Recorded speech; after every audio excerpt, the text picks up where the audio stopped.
Good afternoon, welcome back to my channel. I am Sugandhi here. So गेल्या व्हिडिओत तुम्ही बघितलंच होतं की आमच्या सगळ्या झाडांची कटिंग झाली आहे. सगळं व्यवस्थित आम्ही क्लिनिंग पण केलं आहे गार्डनचं आणि छानपैकी कलरफुल अशी गुलाबाची झाडं किंवा बाकीची अदर फ्लावरची पण झाडं आम्ही आणले.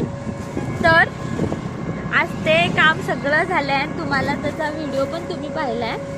तर आज आम्ही त्यासाठी ते झाडं, आता आपण झाडं लावलेत म्हटलं त्याला खत पाणी हे व्यवस्थित द्यायला तरच ती फुलं येणार. नाहीतर असं असतं की ते आपण नर्सरीत घेताना त्याला खूप छान फुलं वगैरे लागलेली असतात, सगळं असतं, पण ते आपल्या घरी आणायला लावलं की त्याला फुलं यायची बंद होतात किंवा ते हे सगळं होतं. सो त्यासाठी प्रॉपर खत वगैरे घालायचं असतं. तर आमच्या इथं आज इचलकरंजीला एक अंबिका नर्सरी आहे फार मोठी, जी की होलसेल आहे. तिथं खत वगैरे भरपूर मोठ्या प्रमाणात मिळतं. सो तर आम्ही तिथे खत आणायला निघालो आहे. आणि हा असा काही आमचा प्लॅन नव्हता की आजच जायचं वगैरे, पण आता म्हटलं तर आता काल तर झाडं लावले तर परत सगळं पुढं ढकलत गेलं की राहतं. सो आज श्रावण सोमवार आहे. तुम्हाला सर्वांना श्रावण सोमवारच्या खूप खूप शुभेच्छा आहेत. आणि तर आज सकाळी आम्ही महादेवाला वगैरे सगळा अभिषेक वगैरे सकाळी लवकर झालो, जो की शॉर्ट व्हिडिओ पण मी त्याचा अपलोड केलेला आहे, तुम्ही तो पाहिलाच असेल. तर आणि आम्ही सकाळी माशांना पण खाऊ द्यायला गेलोच होतो आम्ही. तर आता आम्ही चाललो इचलकरंजीला. आमच्या इथून इचलकरंजी एक 12 किती आहे मग इचलकरंजी?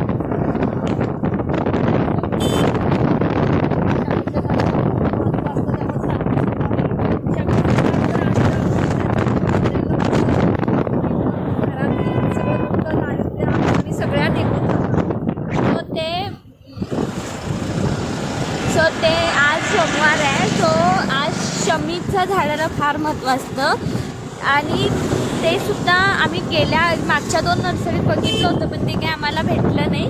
पण आत्ता आम्ही ह्या नर्सरीत चाललो आहे. खूप मोठी नर्सरी आहे, होलसेल, म्हणजे छोटे जे नर्सरीवाले असतात ते इथून आणून ते हे करतात.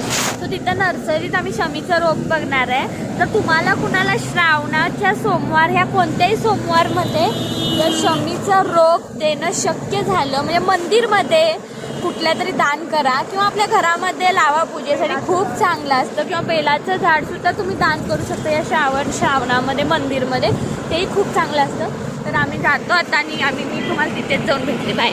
आता आम्ही इथं आलो आहे आणि तुम्ही बघू शकता अराऊंड 1-2 एकरमध्ये ही नर्सरी आहे.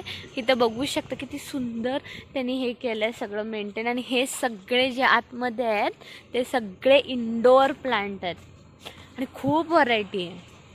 आणि आज आम्ही पहिल्यांदाच आलो इथे.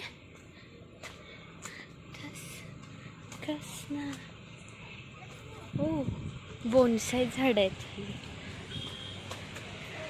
क्यूट आहेत. खूप व्हरायटीचे प्लांट्स आहेत इथे तुम्ही बघू शकता. आणि इवन पॉट्स वगैरे पण खूप सारे शेपचे वगैरे आहेत आणि खूप छान मेंटेन केलं. बघा 1-2 एकरमध्ये आहेत. बघू शकता तुम्ही किती छान मेंटेन केलं यांनी. तुम्ही बघू शकता किती प्रकारचे प्लांट्स आहेत, जे की आपल्याला इवन इथे आपल्याला नाव पण माहीत नाही, एवढ्या प्रकारचे इथे प्लांट्स आहेत खूप. आणि किती एकरमध्ये असेल? 2 एकरमध्ये असेल. एवढी मोठी नर्सरी आहे. जे जाधव साहेब होते त्यांच्या मुलग्यानं ही नर्सरी काढलेली आहे. जाधव साहेब म्हणून आहेत.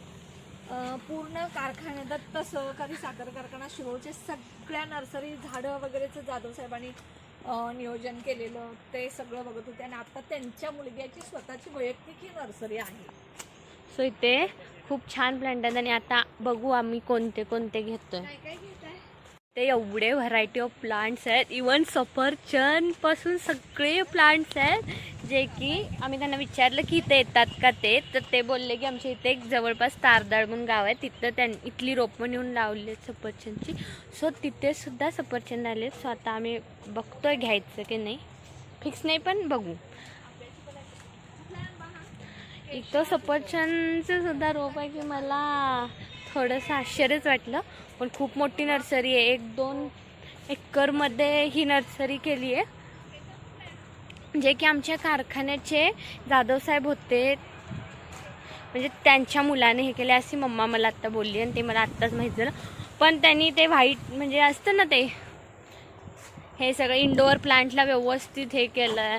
इथं पाण्याचा टँक पण आहे त्या नर्सरीसाठी. आता 1-2 एकरमध्ये नर्सरी म्हटलं एवढं सगळं नियोजन सहित करायला पाहिजे.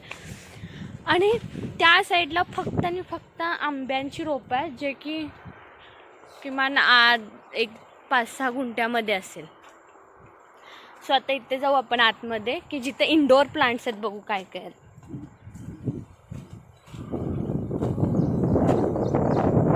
इथं बघू शकता किती मस्त इंडोअर प्लांट्स, आणि त्यांनी किती छान प्रकारे ते सगळं हँडल केलं आहे.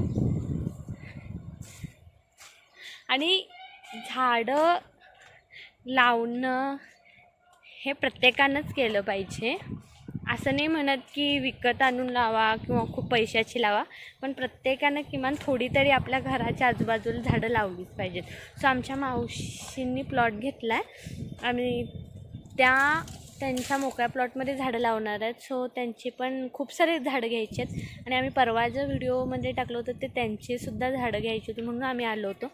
आणि आजसुद्धा त्यांची आंब्याची वगैरे झाडं घ्यायची आहेत. आणि आमची पण आम्ही बघू काय काय घेतात. आता मम्मावर डिपेंड आहे सगळं. सो आत्ता आम्ही आलो ह्या इंडोअरच्या प्लांटचे आतमध्ये. खूप व्हरायटी, म्हणजे हँगिंग जे प्लांट्स असतात किंवा जे इंडोअर म्हणजे हँगिंगमध्ये पण घरात पण ठेवू शकतो, बाहेर पण ठेवू शकतो, पण हे सगळे इंडोअर प्लांट आहेत. तुम्ही बघू शकता खूप सारी व्हरायटी आहे ज्याची की आपल्याला नावं पण माहीत नाहीत, पण इथं त्यांनी नेम पण मेन्शन केले. सो ते बिगोनिया समथिंग काहीतरी अशी नावं आहेत वेगवेगळी. आणि ही सगळी इंडोअरची प्लांट असतात ती म्हणजे वास्तुशास्त्रासाठी पण खूप चांगले असतात त्यामुळे. आणि ह्या नर्सरीचा ॲड्रेस मी माझ्या डिस्क्रिप्शनमध्ये मेन्शन करते. जे की आपल्या सांगली, कोल्हापूर, इचलकरंजी ज्या भागातले माझा व्हिडिओ बघतात, तर जयसिंगपूर वगैरे, तर त्यांनी एकदा ह्या नर्सरीत नक्की भेटा. खूप व्हरायटी ऑफ प्लांट आहे, तुम्हाला खूप वेगवेगळे व्हरायटी भेटतील. आणि इवन ते कुंड्या, खत वगैरे इथं ते सुद्धा अवेलेबल आहे. सो माझ्या डिस्क्रिप्शनमधला ॲड्रेस एकदा चेकआउट करा.